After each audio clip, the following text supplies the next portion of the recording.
राधे राधे भक्तजनों।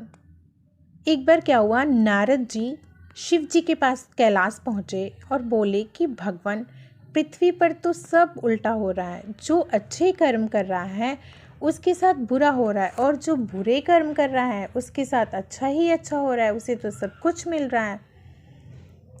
तो शिव जी ने कहा कि ऐसा नहीं है, पृथ्वी पर तो सब सही हो रहा है, नियति के अनुसार ही हो रहा है। आपने ऐसा क्या देख लिया कि आपके मन में ये विचार उत्पन्न हो गए?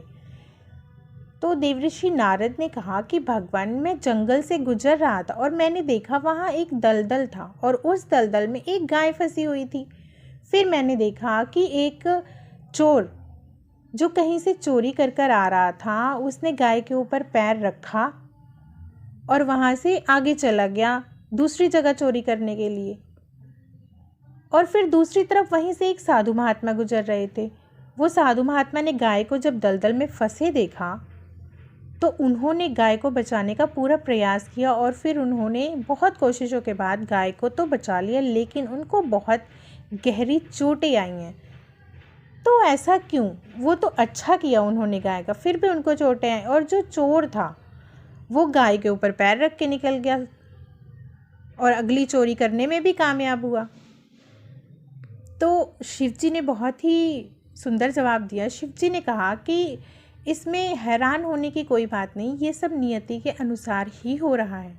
वो जो चोर था उसके भाग्य में बहुत सारा खजाना था, लेकिन क्योंकि उसने बुरा कर्म किया, गाय के ऊपर पैर रखकर आगे गया, इसलिए उसे कुछ मोहरें ही मिली।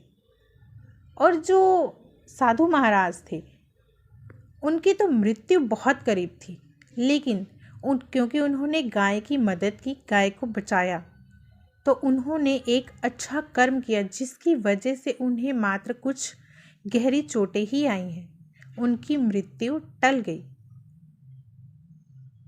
तो नारद जी कहते कि प्रभु, आप सही कह रहे थे कि पृथ्वी पर जो हो रहा है वो नियति के अनुसार। तो दोस्तों, इससे हमें क्या शिक्षा मिलती है कि कर्म ही महान है, कर्म ही प्रधान है और कर्म ही सर्वोपरि है।